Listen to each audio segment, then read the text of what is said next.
Howdy, everybody. Got one last lecture and we are done with the semester. So we're picking up with just the last tail end of President George H.W. Bush running for re-election.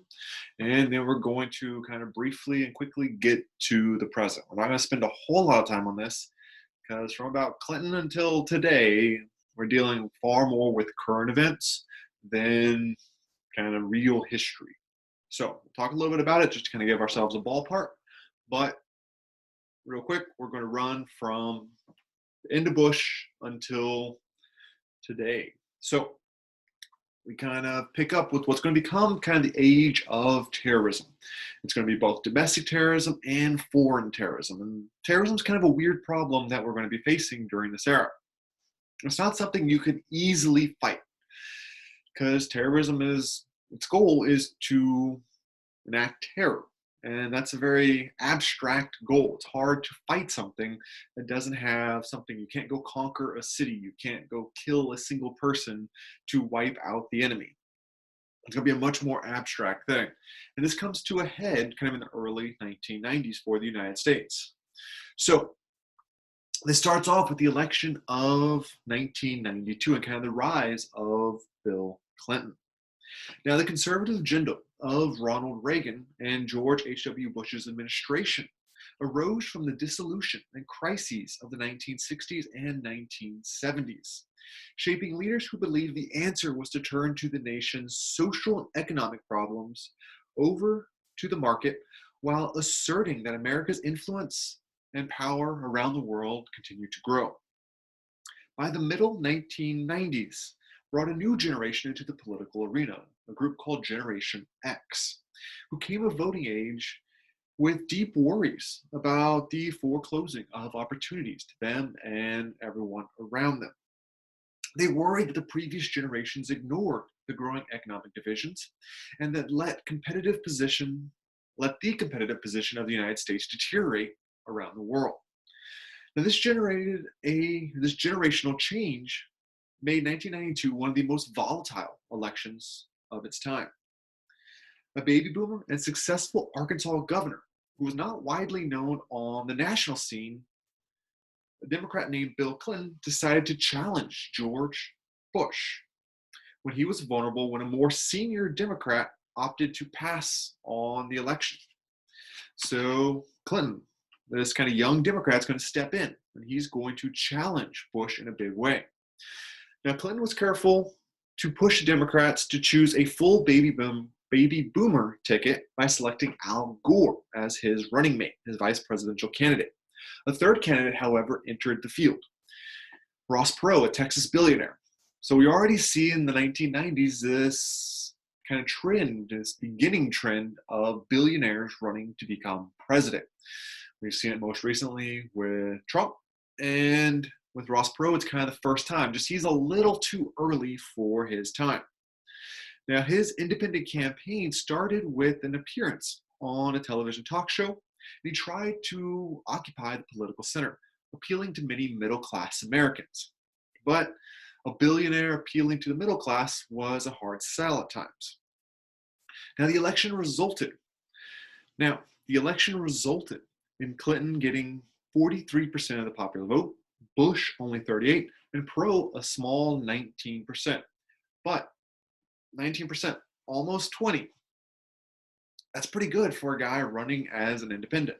So this is an impressive show. So this wasn't a landslide for Clinton, but nonetheless, the Democrats have retaken the presidency. And it's going to be Clinton that's going to have to deal with a lot of the domestic issues and foreign policy issues of the 1990s. In particular, you have the issues of Bosnia and Kosovo. So you have Bosnia-Herzegovina, and you're going to have kind of this problem of ethnic cleansing going on. So in the early 1990s, the former communist nation of Yugoslavia fragmented into 5 independent nations: Slovenia, Macedonia, Croatia, Bosnia, and Yugoslavia. Now, Bosnia was divided ethnically between Christians and Muslims. The Christian Serbs were supported by the Belgrade government, and they engaged in massacres and forced deportation of Muslim Bosnians with the goal of creating an ethnically clean Serbian district. NATO finally stepped in 1995, and US forces reluctantly, on Clinton's behalf, stepped in to help Bosnia in 1995 as part of a multinational NATO force. The US would return to the area again in 1999 when the US and Britain led NATO forces to intervene in Kosovo. And this time it wasn't to stop a genocide, it was to try to prevent one from ever getting started, because we saw the signs and the writing on the wall. Now, 96, Clinton will run for re-election. His opponent is Bob Dole. He represented the World War II generation, so this older generation yet again. So this is going to be their big kind of weakness against Clinton. Clinton is young at the time, and he is charismatic. He's done fairly well in his first term. And Bob Dole is trying to run against this young, charismatic president, and he represents this older generation that people aren't as thrilled with. And the Clinton-Gore ticket will take 70% of the electoral vote and 49% of the popular vote. So what voters wanted was to continue the reduction of the federal role in domestic affairs that had begun in the 1980s without damaging the social insurance programs. All these social programs that helped Americans, they wanted to keep those, as well as kind of reducing kind of the federal government's role in domestic affairs. Now, speaking of domestic affairs, it's going to be during this time, kind of starting in Clinton's first term and pushing into his second, that we get kind of one of the most scary aspects, one of the scariest aspects of American life that's become, unfortunately, commonplace today. And this is going to be a slew of domestic violence here at home, kind of domestic terrorism in all its different forms and shapes. So the first big one that you have is going to take place here at home in Texas, in Waco. And this is going to deal with the Branch Davidian cult. On April 19th, 1993, federal agents raided the compound of the Branch Davidian cult just outside of Waco, Texas, after a 51-day siege. Allegedly, the cult had been stockpiling weapons. The government did not like that, and the effort on the government's behalf to try to break this up, to disarm them, goes very poorly. The raid will trigger a fire, probably started from within, that'll kill more than 80 people. So this is a big black mark on the government trying, in general, to do something good, to disarm potentially dangerous people, but in the end causes a much greater loss of life than anything at the time. So not a great start to kind of this era. The next big thing is, you can see there kind of the old, or the aftermath of the fire. The next big thing is going to deal on the second anniversary of the Waco raid. Timothy McVeigh packed a rented truck with explosive materials and detonated it in front of a federal office building in downtown Oklahoma City, presumably as revenge against what he considered an oppressive government. The blast collapsed the entire front of the 9-story building, killing 169 people. Now, starting in the 1970s and pushing into the 1990s was the Unabomber. He'll bomb 16 different targets, targeting primarily universities and airlines. He's going to publish a manifesto called Industrial Society and Its Future, basically where he argues that we have corrupted our world because of all this new harmful technology and industry, and we're going to destroy the earth if we keep going along this path. And he thought the best way to argue against that was to dismantle what he thought were the worst parts of this. In his case, universities and airlines. Now, from 1978, he's going to start sending bombs through the mail. The first fatality occurs in 1985. The last bombing will be in Sacramento, California in 1995. He was apprehended on April 3rd of 1996. That brings us to probably the worst of all. Well, all these are bad. This is probably the one that hits home for most people. And this is the Columbine High School shooting, kind of the first of its kind in America, but certainly, as we know today, not the last. In April of 1999, two high school students in Littleton, Colorado took rifles and pipe bombs into Columbine High School to kill 12 classmates, a teacher, and ultimately themselves. Schools in Arkansas and Oregon experienced similar terror from gun-wielding students.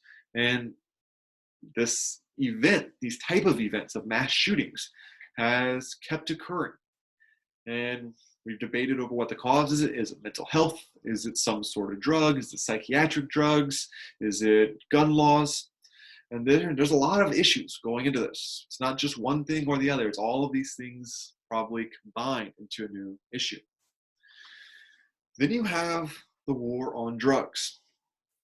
And they saw kind of an evolution of the war on drugs called the three strikes measures. So basically, if you commit 3 crimes, even if they're 3 minor crimes, after that 3rd crime, you're going to get a much heavier sentence.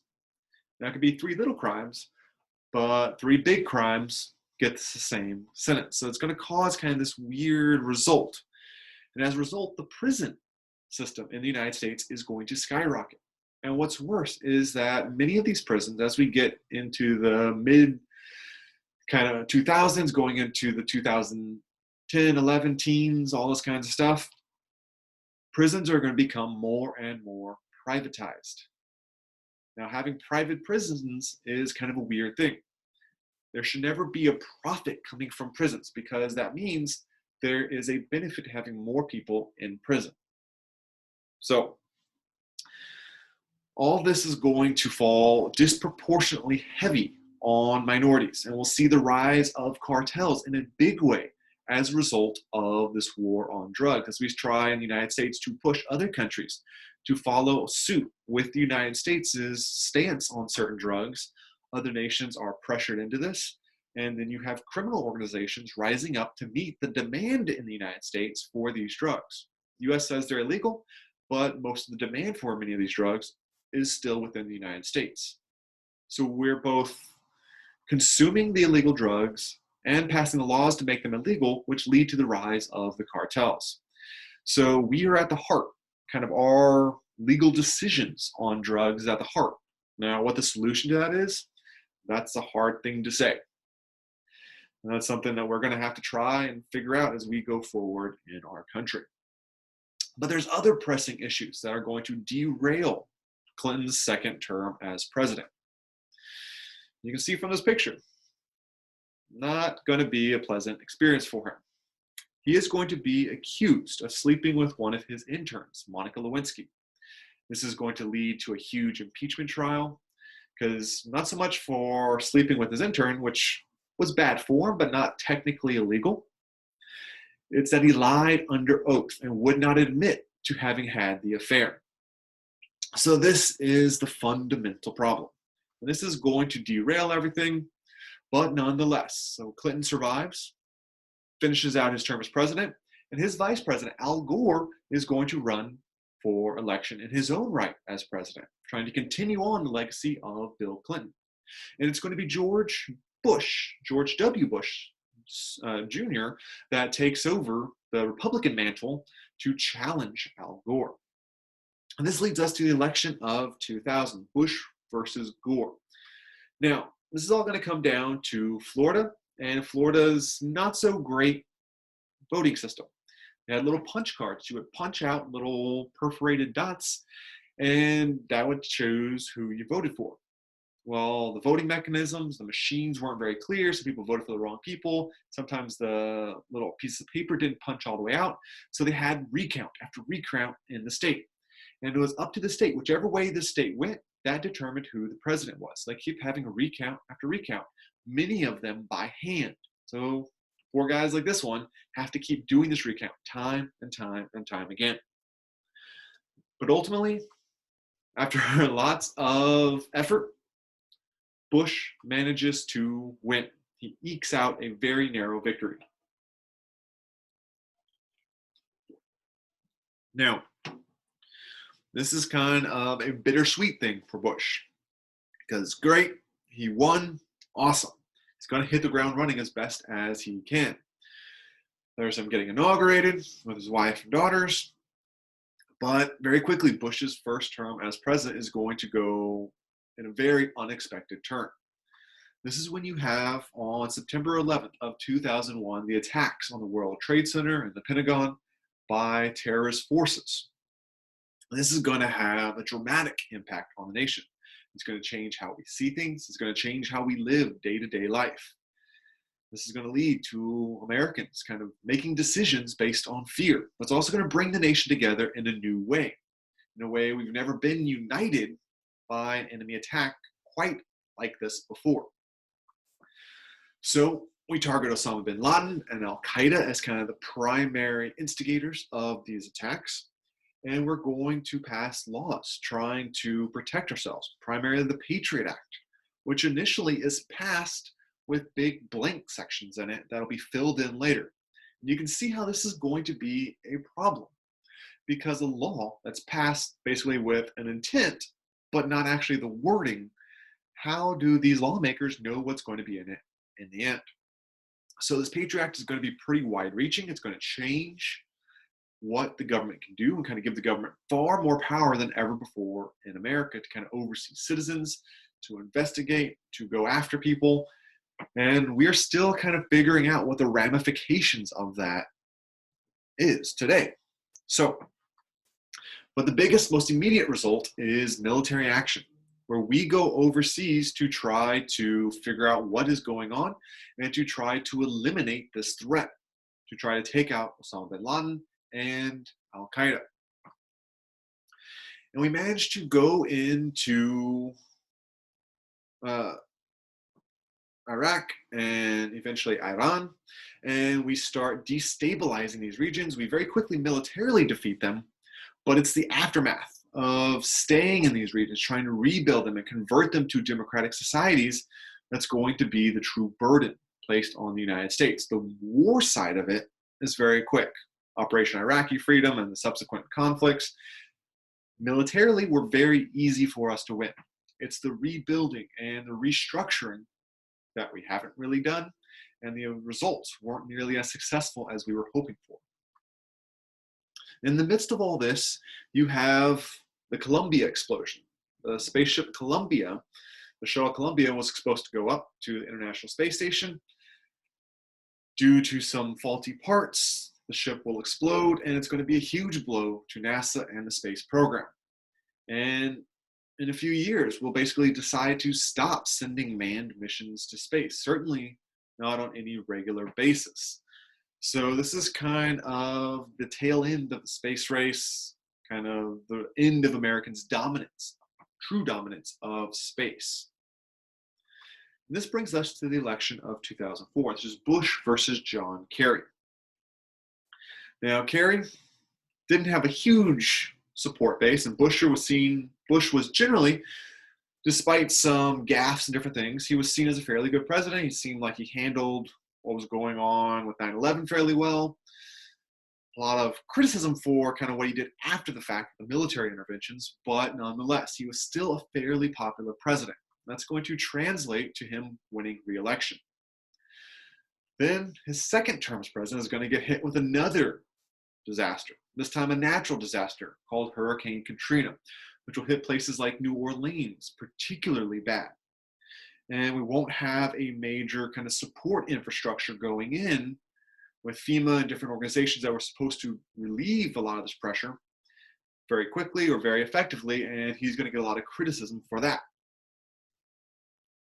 Now, right as Bush is leaving and the 2008 elections going on, we have the beginning of the 2008 housing market crash, also going to be known as the Great Recession. So as Bush is leaving, the new president is having to come in. Now, the 2008 election, this is Barack Obama facing off against John McCain. Now, we know how this plays out. It's recent history. Now, McCain tried to counteract Obama's youth and charisma by bringing in his own, what he thought was going to be a wild card, a trump card.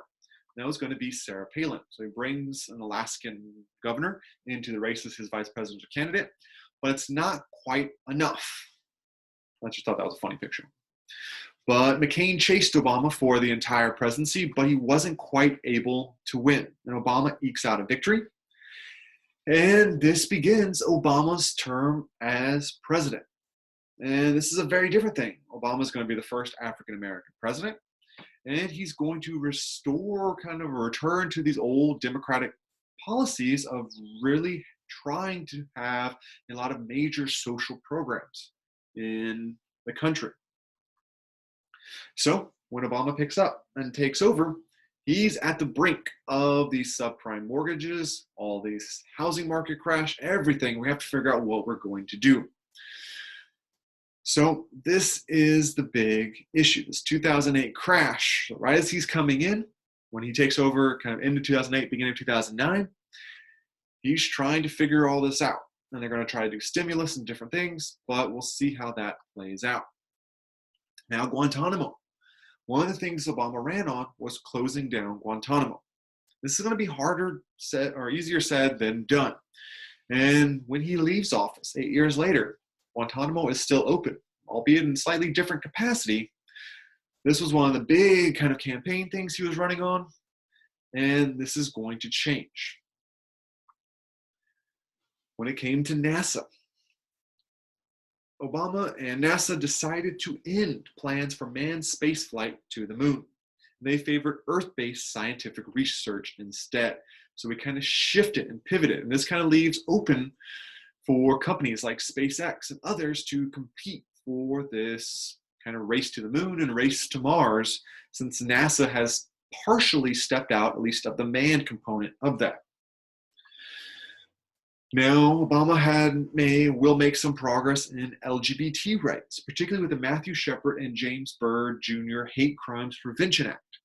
This expanded the definition of what hate crimes were to include crimes motivated by a victim's actual or perceived gender, sexual orientation, gender identity, or disability. So it adds an extra layer of protection to LGBTQ plus communities. Now, in 2009, they're going to issue the American Recovery and Reinvestment Act. So to meet that 2008 home and housing market crash leading into the Great Recession, they're going to have a stimulus. Now, some of it goes to the American people, but a lot of it goes to big business. And in particular, big banks that were seen as too large to fail. Now, whether that was the right choice or not, it's up to each of us to decide that and vote accordingly in the future. Now, it spent $787 billion as part of the stimulus package. And in general, it was moderately successful, but whether it was the right choice, it's up to kind of interpretation still. Now, Obama is also pushing forth in his first term new environmental regulations. Now, he and other scientists are acknowledging global warming as being caused primarily by humans. And he placed restrictions on petroleum companies and deep water drilling. Now, the big aspect of Obama's first term is going to be the Patient Protection and Affordable Care Act, also known as Obamacare. So they're one and the same. Now, this is designed to give more Americans insurance. So trying to give more people better options when going to the doctor and making sure more people are insured.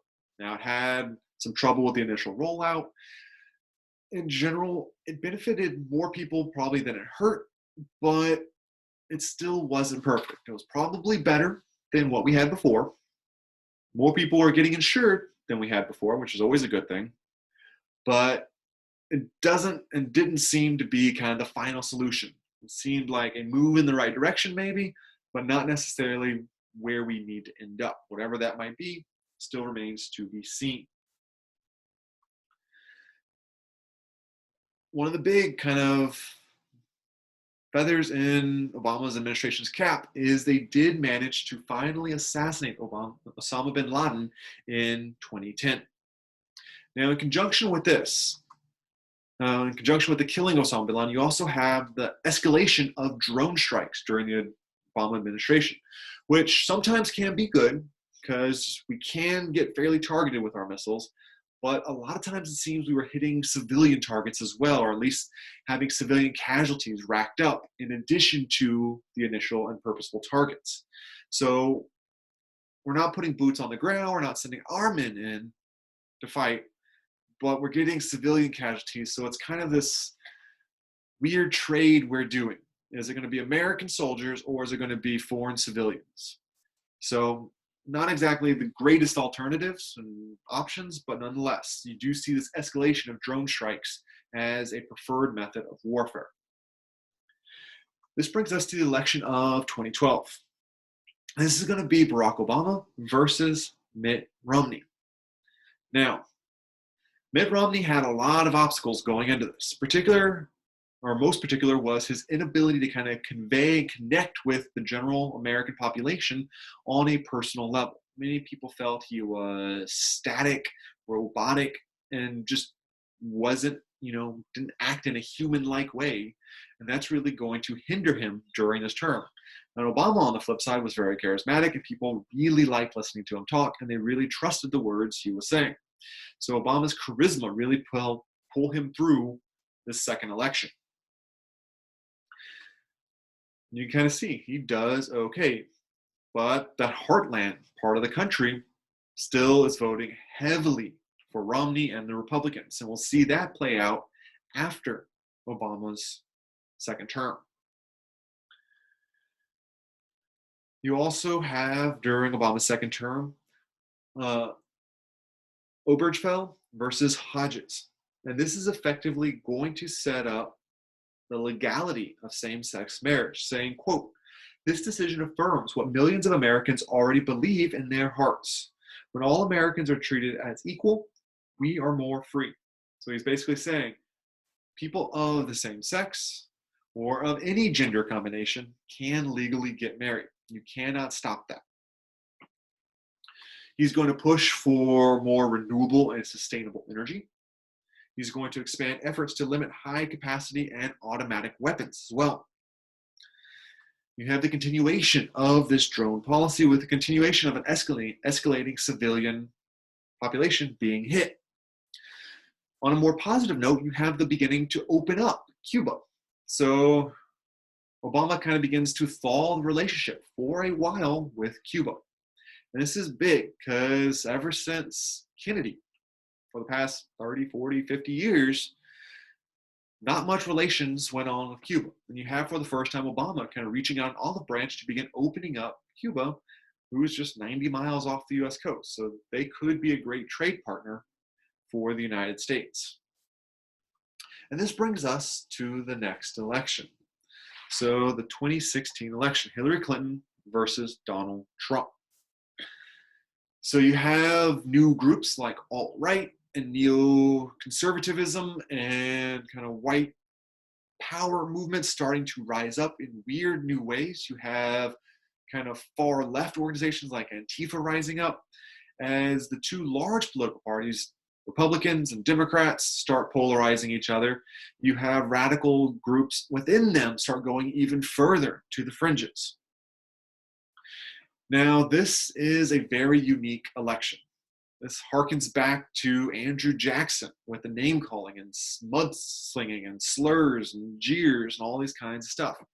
This election in 2016 is less about politics, less about political ideas and the future of the nation, and more about, can we call each other names? Can we degrade each other? Can we pick each other apart on a personal level rather than deal with major issues? And lo and behold, it resonated with a lot of Americans, particularly Trump's kind of no-nonsense kind of speech really resonated with many Americans in the middle part of the country that had felt left out by American politics for a very long time, or at the very least overlooked in many ways. So in 2016, we get Donald Trump as our next president. And that kind of brings us into today. So there's other stuff we could talk about, but I think this is a good stopping point, and we'll bring our class to a close. So let's think back about what we've been discussing. To our first lecture, I described what life was like in 1865. So let's think about it. There was only 31 million Americans in the United States compared to the 310 or 20 or 30 that we have in 2020. Everyone pretty much lived in the eastern portion of the United States, and almost everyone lived on a farm. Odds are you didn't get an education because you didn't need one. You were too busy working on the farm. Life expectancy was fairly short. Medicine was as likely to kill you as it was to help you. And it was a republic primarily for white men. It wasn't this equal opportunity thing. It wasn't fair in any stretch of the imagination for women, African Americans, or any minority group. So it's a country for white men. Now, America, by 2020, things are changing. It's kind of in many ways the mirror opposite of what life was like in 1865. There's a whole lot more people. By 2020, there's about 320 million Americans rather than 31 million. Most of them are still white, about 72%, but there's a whole lot more of everybody else. African Americans make up about 12% of the population, and Hispanics make up about 16%. In places like Texas and California, they're growing to become, 30, 40, 50, 60% of the population in many of these border states. Odds are now you live in a city. 80% of Americans today live in some form of urban space. You probably live in the West as much as the East. The two most populous states are California and Texas. Life expectancy is now about 78 years. That's a whole lot better than the 44 years that you started with. A lot of that's due to amazing advances in medicine. So you can see a doctor, and it's actually going to be a good thing. You get a vaccine that prevents a lot of the harmful diseases that would have wiped people out in childhood. Public education is now universal. And we can see that with our literacy rates running at around 99% for boys and girls, for men and women. Everybody can pretty much read and write. Everyone is also a citizen, not just white men. In fact, citizenship has been defined by anyone and everyone lucky enough to be born in the United States or anyone naturalized into the United States. Women can vote. They can have a credit card in their own name, go to school, and generally do anything that a man would be allowed to do. So we are far more equal. We're not perfect. We still have progress to make. There are still things to achieve. But compared to where we were, we've made great progress. So, kind of wrap everything up. How it all came to be, everything going from the end of the Civil War till today, has kind of been the theme of this course. And I hope through it all you pick up two major things. It matters whether or not you know at least a little bit about how and what happened. You don't have to remember the details of things like the Truman Doctrine, but I hope you have a better sense of how and why the US became the largest and most powerful superpower on the earth, because it really does matter. People are going to try to convince you of things by citing history. And you need to know at least enough about history to call bullshit on them when they're lying, when they're misusing. So you got to know it in order to call them on any kind of falsehoods. Sometimes they're right, but other times they're not. So you have to know. It's your responsibility as an American citizen to know when someone's lying to you. We have the internet today. You can Google literally anything and find generally accurate facts at your fingertips. So there's no excuse for ignorance today.